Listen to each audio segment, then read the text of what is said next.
Hello, everybody. Thanks for taking the time to view my channel, Stat Ninja.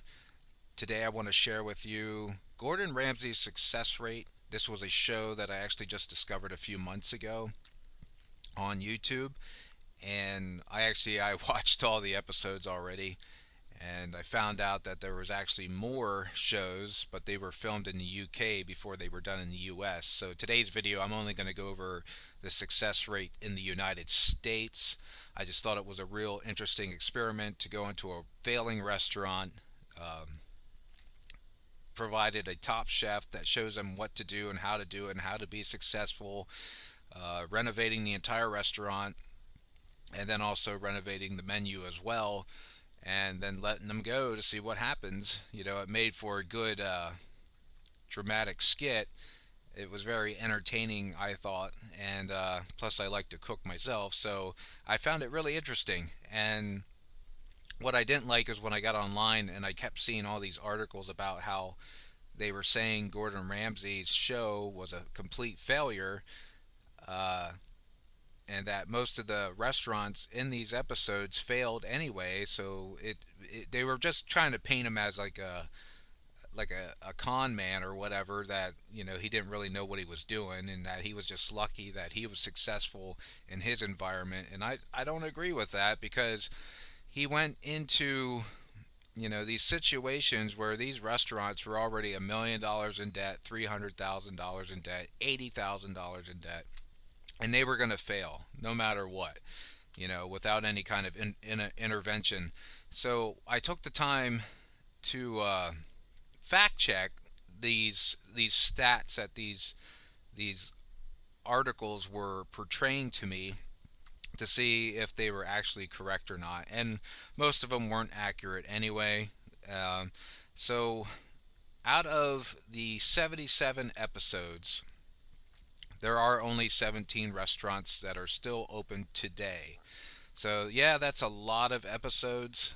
And to only get 17 may seem like a very low number, but you have to remember, instead of, you know, 60 or 77 restaurants failing, only 60 failed. Okay, so that, to me, if he was able to save just one of them, that's great. But he was able to save 17 restaurants. That's 17 owners. That's 17 businesses that get to keep their employees, still pay their taxes into the local, state, and federal government, and provide people with good food.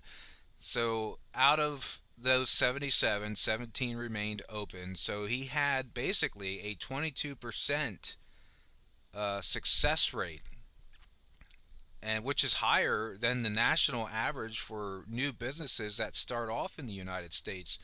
The majority of all small businesses that start within the U.S., only 20% of them succeed and stay open longer than 5 years.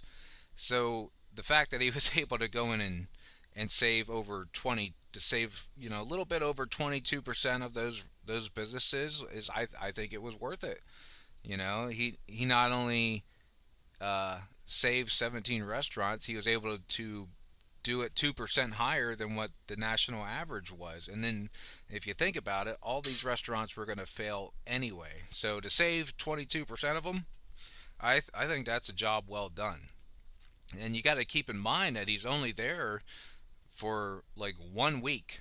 So for one guy to come in and save an entire business after only being there for 1 week, renovating their restaurant, changing their menu, giving them some ideas and hints and tricks in that, I find that worthwhile. Now, what I also took the time to investigate was like where these uh, episodes were recorded and the locations of the restaurants. So I broke it down by states. There were 20 states altogether, and I even went as far to figure out who was a Democratic controlled state and who was a Republican controlled state. And I found this interesting because if you were, in a left wing state, you had a better chance of your restaurant being aired on this show than if you were in a Republican state. So shows aired in Republican states came to 18, and shows aired in Democratic states were 59. Out of the 18 Republican states where the shows were aired, four of the restaurants are still open. And out of the 59 episodes that were filmed in Democratic states, 13 are still open. So when I come down to the Republican success rate versus the Democratic success rate, it's pretty much even. It's 22.03 for the Republicans and 22.22 for the Democrats. I also wanted to figure out the average number of days failures lasted after the relaunch, because there were some restaurants that closed before the actual episode aired on TV. So what I also learned was a lot of these episodes were filmed and recorded like 9 months in advance before the episode was actually even aired, which I was surprised. So the average number of days failures lasted after relaunch: 688.93 days, or 1.89 years.